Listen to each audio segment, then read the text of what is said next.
नवरात्रि के प्रथम दिन मां शैलपुत्री की पूजा होती है। मां शैलपुत्री की कथा। मां दुर्गा को सर्वप्रथम शैलपुत्री के रूप में पूजा जाता है।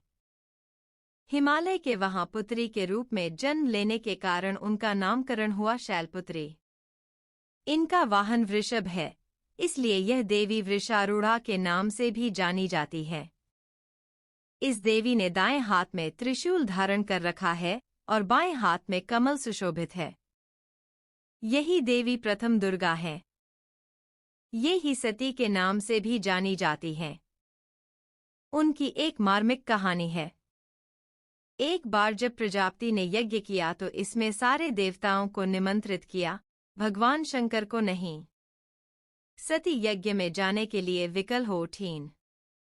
शंकर जी ने कहा कि सारे देवताओं को निमंत्रित किया गया है, उन्हें नहीं। ऐसे में वहां जाना उचित नहीं है। सती का प्रबल आग्रह देखकर शंकर जी ने उन्हें यज्ञ में जाने की अनुमति दे दी। सती जब घर पहुंची तो सिर्फ मां ने ही उन्हें स्नेह दिया। बहनों की बातों में व्यंग्य और उपहास के भाव थे। भगवान शंकर के प्रति भी तिरस्कार का भाव है। दक्ष ने भी उनके प्रति अपमानजनक वचन कहे। इससे सती को क्लेश पहुंचा। वे अपने पति का यह अपमान न सह सकी और योगाग्नि द्वारा अपने को जलाकर भस्म कर लिया।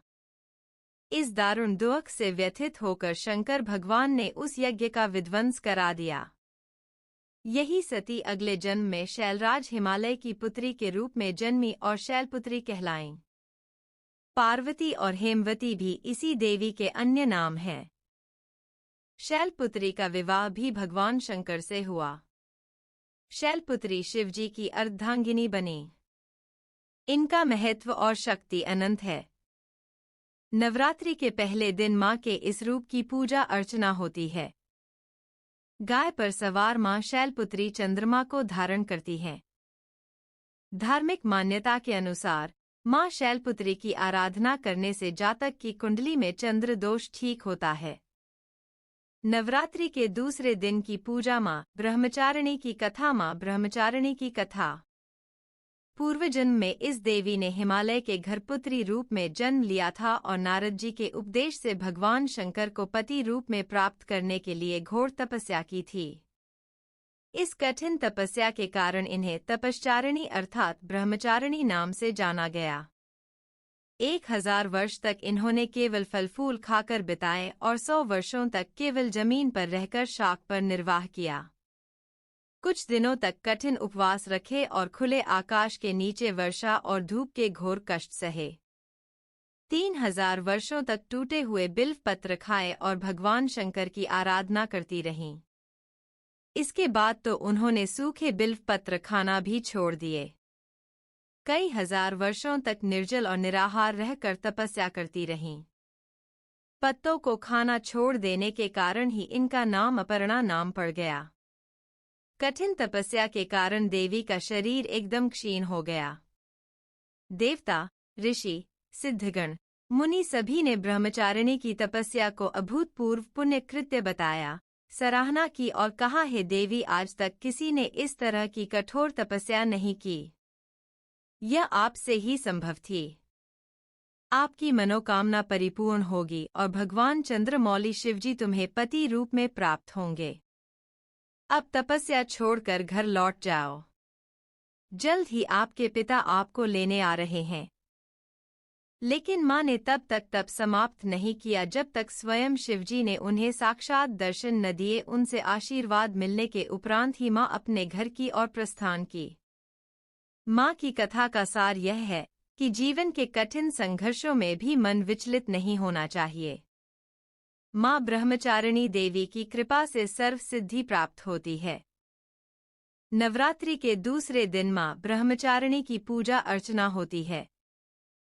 मां का यह स्वरूप मंगल गृह का स्वामी है। ब्रह्मचारिणी मां की पूजा करने से लोगों की कुंडली में मंगली दोष का प्रभाव कम होता है। नवरात्रि के तीसरे दिन की पूजा मां चंद्रघंटा की कथा। नवरात्रि के तीसरे दिन मां चंद्रघंटा स्वरूप की पूजा होती है। चंद्रघंटा देवी का स्वरूप तपे हुए स्वर्ण के समान कांतिमय है। चेहरा शांत एवं सौम्य है और मुख पर सूर्यमंडल की आभा छिटक रही होती है। माता के सिर पर अर्ध चंद्रमा मंदिर के घंटे के आकार में सुशोभित हो रहा, जिसके कारण देवी का नाम चंद्रघंटा हो गया है।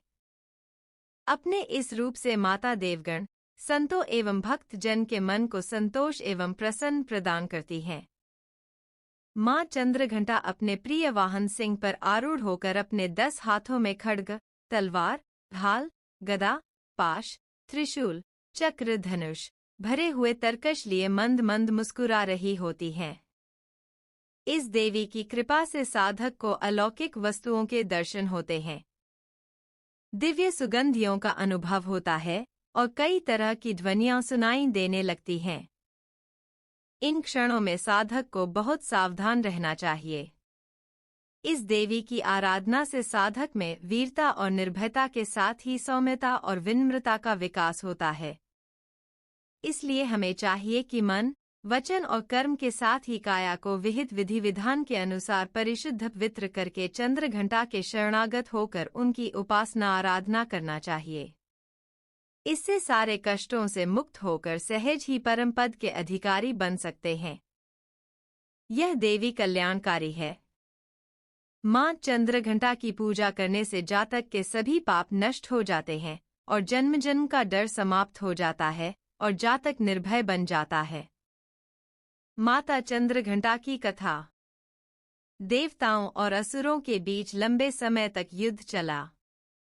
असुरों का स्वामी महिषासुर था और देवताओं के इंद्र। महिषासुर ने देवताओं पर विजय प्राप्त कर इंद्र का सिंहासन हासिल कर लिया और स्वर्गलोक पर राज करने लगा। इसे देखकर सभी देवतागण परेशान हो गए और इस समस्या से निकलने का उपाय जानने के लिए त्रिदेव ब्रह्मा, विष्णु और महेश के पास गए। देवताओं ने बताया कि महिषासुर ने इंद्र, चंद्र, सूर्य, वायु और अन्य देवताओं के सभी अधिकार छीन लिए हैं और उन्हें बंधक बनाकर स्वयं स्वर्गलोक का राजा बन गया है। देवताओं ने बताया कि महिषासुर के अत्याचार के कारण अब देवता पृथ्वी पर विचरण कर रहे हैं और स्वर्ग में उनके लिए स्थान नहीं है। यह सुनकर ब्रह्मा, विष्णु और भगवान शंकर को अत्यधिक क्रोध आया। क्रोध के कारण तीनों के मुख से ऊर्जा उत्पन्न हुई। देवगणों के शरीर से निकली ऊर्जा भी उस ऊर्जा से जाकर मिल गई। यह 10 दिशाओं में व्याप्त होने लगी। तभी वहां एक देवी का अवतरण हुआ। भगवान शंकर ने देवी को त्रिशूल और भगवान विष्णु ने चक्र प्रदान किया। इसी प्रकार अन्य देवी देवताओं ने भी माता के हाथों में अस्त्र शस्त्र सजा दिए। इंद्र ने भी अपना वज्र और ऐरावत हाथी से उतरकर एक घंटा दिया। सूर्य ने अपना तेज और तलवार दिया और सवारी के लिए शेर दिया। देवी अब महिषासुर से युद्ध के लिए पूरी तरह से तैयार थीं। उनका विशालकाय रूप देखकर महिषासुर यह समझ गया कि अब उसका काल आ गया है। महिषासुर ने अपनी सेना को देवी पर हमला करने को कहा। अन्य दैत्य और दानवों के दल भी युद्ध में कूद पड़े। देवी ने एक ही झटके में ही दानवों का संहार कर दिया। इस युद्ध में महिषासुर तो मारा ही गया, साथ में अन्य बड़े दानवों और राक्षसों का संहार मां ने कर दिया। इस तरह मां ने सभी देवताओं को असुरों से अभयदान दिलाया। नवरात्रि के तीसरे दिन मां चंद्रघंटा की पूजा की जाती है। यह शुक्र ग्रह की देवी मानी जाती है। नवरात्रि के तीसरे दिन मां चंद्रघंटा की पूजा अर्चना करते वाले जातकों की जन्मपत्री में शुक्र दोष समाप्त होता है। कुष्मांडा, मां दुर्गा की चौथी शक्ति की पावन कथा। नवरात्रि में चौथे दिन देवी को कुष्मांडा के रूप में पूजा जाता है। अपनी मंद, हल्की हंसी के द्वारा अंड यानी ब्रह्मांड को उत्पन्न करने के कारण इस देवी को कुष्मांडा नाम से अभिहित किया गया है। इस देवी की 8 भुजाएं हैं, इसलिए अष्टभुजा कहलाईं। इनके 7 हाथों में क्रमशः कमंडल, धनुष, बाण, कमल पुष्प, अमृतपूर्ण कलश, चक्र तथा गदा है। 8वें हाथ में सभी सिद्धियों और निधियों को देने वाली जपमाला है। इस देवी का वाहन सिंह है और इन्हें कुम्हड़े की बलि प्रिय है। संस्कृति में कुम्हड़े को कुष्मांड कहते हैं, इसलिए इस देवी को कुष्मांडा कहते हैं। माँ कुष्मांडा की कथा। पौराणिक कथा के अनुसार जब सृष्टि नहीं थी, चारों तरफ अंधकार ही अंधकार था, तब इसी देवी ने अपने ईषद हास्य से ब्रह्मांड की रचना की थी। इसीलिए इसे सृष्टि की आदिस्वरूपा या आदिशक्ति कहा गया है। इस देवी का वास सूर्यमंडल के भीतर लोक में है। सूर्यलोक में रहने की शक्ति क्षमता केवल इन्हीं में है। इसीलिए इनके शरीर की कांति और प्रभा सूर्य की भांति ही दैदीप्यमान है। इनके ही तेज से दसों दिशाएं आलोकित हैं। ब्रह्मांड की सभी वस्तुओं और प्राणियों में इन्हीं का तेज व्याप्त है। अचंचल और पवित्र मन से नवरात्रि के चौथे दिन इस देवी की पूजा आराधना करना चाहिए। इससे भक्तों के रोगों और शोकों का नाश होता है तथा उसे आयु, यश, बल और आरोग्य प्राप्त होता है। ये देवी अत्यल्प सेवा और भक्ति से ही प्रसन्न होकर आशीर्वाद देती हैं। सच्चे मन से पूजा करने वाले को सुगमता से परमपद प्राप्त होता है। विधि विधान से पूजा करने पर भक्त को कम समय में ही कृपा का सूक्ष्म भाव अनुभव होने लगता है। ये देवी आधियों व्याधियों से मुक्त करती हैं और उसे सुख समृद्धि और उन्नति प्रदान करती हैं। अंततः इस देवी की उपासना में भक्तों को सदैव तत्पर रहना चाहिए। नवरात्रि के चौथे दिन माँ कूष्मांडा की पूजा अर्चना की जाती है। कूष्मांडा माँ सूर्य से संबंधित दोषों को ठीक करती हैं। जिन जातकों की कुंडली में सूर्य नीच का हो उन्हें माँ कूष्मांडा की पूजा से लाभ होता है। स्कंदमाता, माँ दुर्गा की पांचवीं शक्ति की पावन कथा। नवरात्रि के पंचम दिन माँ दुर्गा के स्कंदमाता स्वरूप की पूजा की जाती है।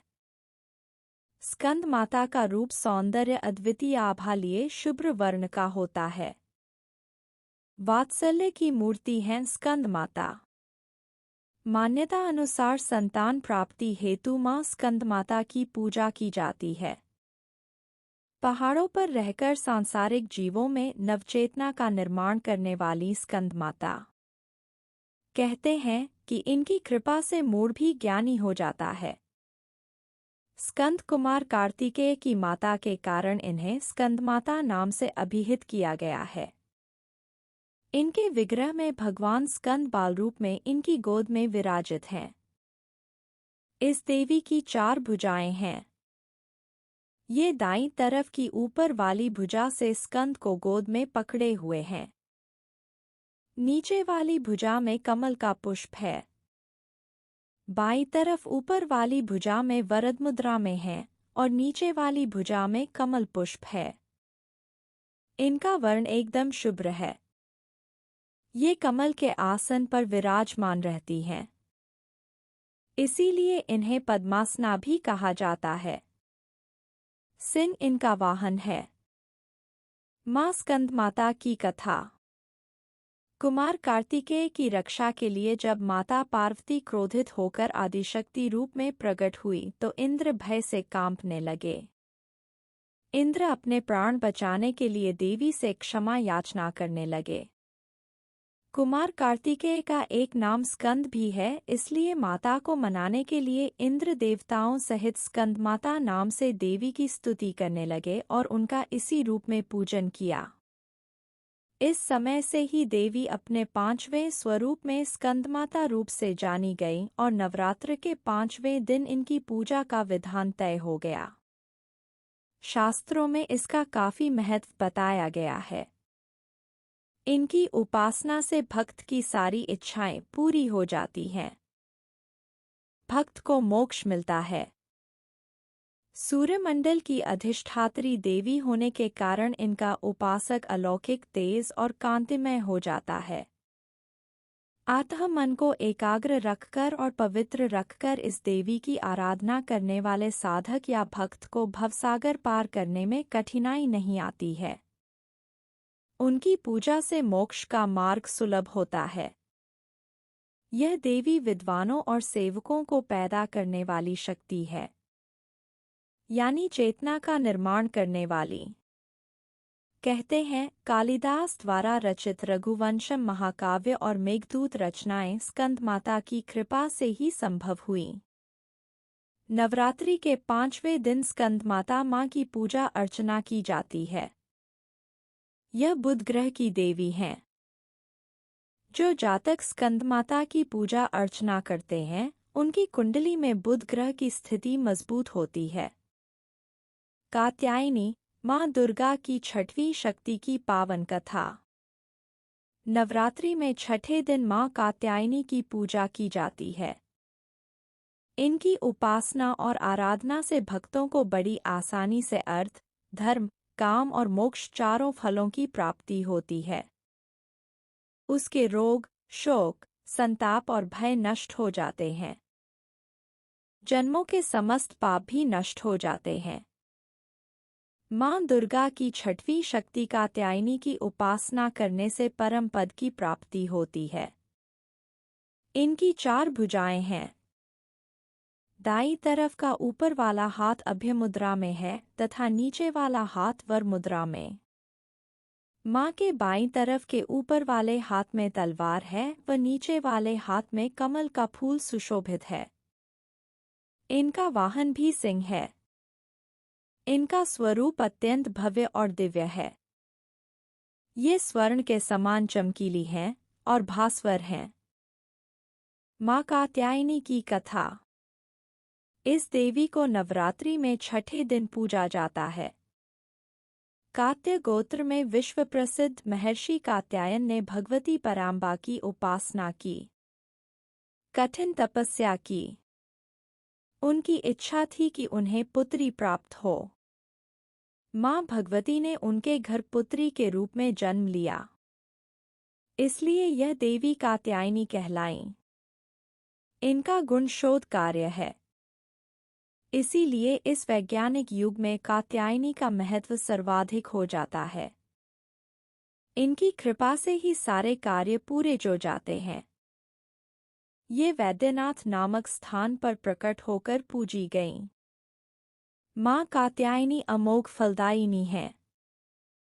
भगवान कृष्ण को पति रूप में पाने के लिए ब्रज की गोपियों ने इन्हीं की पूजा की थी।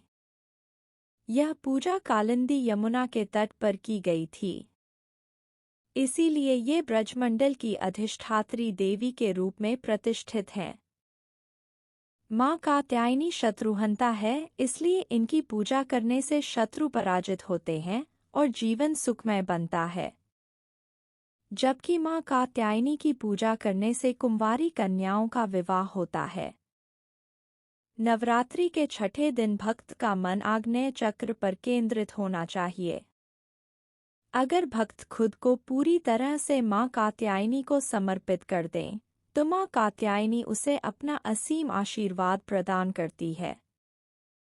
नवरात्रि के छठे दिन माँ कात्यायनी की पूजा की जाती है। माँ कात्यायनी बृहस्पति ग्रह की स्वामिनी मानी गई हैं। कात्यायनी देवी की पूजा करने से बृहस्पति ग्रह से संबंधित दोष समाप्त होते हैं। कालरात्रि माँ दुर्गा की 7वीं शक्ति की पावन कथा। नवरात्रि के 7वें दिन यानी महासप्तमी को माता कालरात्रि की पूजा की जाती है। जैसा उनका नाम है वैसा ही उनका रूप है। खुले बालों में अमावस की रात से भी काली माँ कालरात्रि की छवि देखकर ही भूत प्रेत भाग जाते हैं। माँ का वर्ण काला है। इस देवी के 3 नेत्र हैं। ये तीनों ही नेत्र ब्रह्मांड के समान गोल हैं। इनकी सांसों से अग्नि निकलती रहती है। ये गर्दभ की सवारी करती हैं। ऊपर उठे हुए दाहिने हाथ की वर मुद्रा भक्तों को वर देती है। दाहिनी ही तरफ का नीचे वाला हाथ अभय मुद्रा में है, यानी भक्तों हमेशा निडर, निर्भय रहो। नाम से अभिव्यक्त होता है कि माँ दुर्गा की यह 7वीं शक्ति कालरात्रि के नाम से जानी जाती है, अर्थात जिनके शरीर का रंग घने अंधकार की तरह एकदम काला है। नाम से ही जाहिर है कि इनका रूप भयानक है। सिर के बाल बिखरे हुए हैं और गले में विद्युत की तरह चमकने वाली माला है। बाईं तरफ के ऊपर वाले हाथ में लोहे का कांटा तथा नीचे वाले हाथ में खड्ग है। माँ कालरात्रि की कथा। कथा के अनुसार दैत्य शुंभ निशुंभ और रक्तबीज ने तीनों लोकों में हाहाकार मचा रखा था। इससे चिंतित होकर सभी देवतागण शिव जी के पास गए। शिव जी ने देवी पार्वती से राक्षसों का वध कर अपने भक्तों की रक्षा करने को कहा। शिव जी की बात मानकर पार्वती जी ने दुर्गा का रूप धारण किया और शुंभ निशुंभ का वध कर दिया। परंतु जैसे ही दुर्गा जी ने रक्तबीज को मारा, उसके शरीर से निकले रक्त से लाखों रक्तबीज उत्पन्न हो गए। इसे देख दुर्गा जी ने अपने तेज से कालरात्रि को उत्पन्न किया। इसके बाद जब दुर्गा जी ने रक्तबीज को मारा तो उसके शरीर से निकलने वाले रक्त को कालरात्रि ने अपने मुख में भर लिया और सबका गला काटते हुए रक्तबीज का वध कर दिया। इनका रूप भले ही भयंकर हो, लेकिन ये सदैव शुभ फल देने वाली माँ है। इसीलिए ये शुभंकरी कहलाएं, अर्थात इनसे भक्तों को किसी भी प्रकार से भयभीत या आतंकित होने की कतई आवश्यकता नहीं। उनके साक्षात्कार से भक्त पुण्य का भागी बनता है। कालरात्रि की उपासना करने से ब्रह्मांड की सारी सिद्धियों के दरवाजे खुलने लगते हैं और तमाम असुरी शक्तियां उनके नाम के उच्चारण से ही भयभीत होकर दूर भागने लगती हैं। इसलिए दानव, दैत्य, राक्षस और भूत प्रेत उनके स्मरण से ही भाग जाते हैं। अंधकार में स्थितियों का विनाश करने वाली शक्ति है कालरात्रि। काल से भी रक्षा करने वाली यह शक्ति है। ये ग्रह बाधाओं को भी दूर करती है और अग्नि, जल, जंतु, शत्रु और रात्रि भय दूर हो जाते हैं। इनकी कृपा से भक्त हर तरह के भय से मुक्त हो जाता है। नवरात्रि के 7वें दिन माँ कालरात्रि की पूजा अर्चना की जाती है। माँ कालरात्रि की पूजा करने से शनि दोष समाप्त होता है। महागौरी, माँ दुर्गा की 8वीं शक्ति की पावन कथा। नवरात्रि में 8वें दिन महागौरी शक्ति की पूजा की जाती है। नाम से प्रकट है कि इनका रूप पूर्णतः गौर वर्ण है। इनकी उपमा शंख, चंद्र और कुंद के फूल से दी गई है। अमोघ फलदायिनी है माँ महागौरी। अष्टवर्षा भवेद गौरी यानी इनकी आयु 8 साल की मानी गई है। इनके सभी आभूषण और वस्त्र सफेद हैं। इसीलिए उन्हें श्वेतांबरधरा कहा गया है। 4 भुजाएं हैं और वाहन वृषभ है, इसीलिए वृषारूढ़ा भी कहा गया है इनको। इनके ऊपर वाला दाहिना हाथ अभय मुद्रा है तथा नीचे वाला हाथ त्रिशूल धारण किया हुआ है। ऊपर वाले बाएं हाथ में डमरू धारण कर रखा है और नीचे वाले हाथ में वर मुद्रा है। माँ महागौरी की कथा। इनकी पूरी मुद्रा बहुत शांत है। पति रूप में शिव को प्राप्त करने के लिए महागौरी ने कठोर तपस्या की थी। इसी वजह से इनका शरीर काला पड़ गया, लेकिन तपस्या से प्रसन्न होकर भगवान शिव ने इनके शरीर को गंगा के पवित्र जल से धोकर कांतिमय बना दिया। उनका रूप गौर वर्ण का हो गया। इसीलिए ये महागौरी कहलाएं। ये अमोघ फलदायिनी हैं और इनकी पूजा से भक्तों के तमाम कलमश धुल जाते हैं। पूर्व संचित पाप भी नष्ट हो जाते हैं। महागौरी का पूजन अर्चन, उपासना, आराधना कल्याणकारी है। इनकी कृपा से अलौकिक सिद्धियां भी प्राप्त होती हैं। नवरात्रि के 8वें दिन माँ महागौरी की पूजा करने का प्रचलन है। माँ महागौरी राहु की स्वामिनी मानी जाती हैं। जो जातक नवरात्रि के 8वें दिन माँ महागौरी की पूजा अर्चना करते हैं, उनकी जन्मपत्री का राहु दोष समाप्त हो जाता है। सिद्धिदात्री, माँ दुर्गा की 9वीं शक्ति की पावन कथा। माँ दुर्गा जी की 9वीं शक्ति का नाम सिद्धिदात्री है। ये सभी प्रकार की सिद्धियों को देने वाली हैं। नवरात्रि पूजन के 9वें दिन इनकी उपासना की जाती है। इस दिन शास्त्रीय विधि विधान और पूर्ण निष्ठा के साथ साधना करने वाले साधक को सभी सिद्धियों की प्राप्ति हो जाती है। सृष्टि में कुछ भी उसके लिए अगम्य नहीं रह जाता है। ब्रह्मांड पर पूर्ण विजय प्राप्त करने की सामर्थ्य उसमें आ जाती है। नवदुर्गाओं में माँ सिद्धिदात्री अंतिम है। माँ सिद्धिदात्री भक्तों और साधकों को ये सभी सिद्धियां प्रदान करने में समर्थ हैं। देवी पुराण के अनुसार भगवान शिव ने इनकी कृपा से ही इन सिद्धियों को प्राप्त किया था। इनकी अनुकंपा से ही भगवान शिव का आधा शरीर देवी का हुआ था। इसी कारण वे लोक में अर्धनारीश्वर नाम से प्रसिद्ध हुए।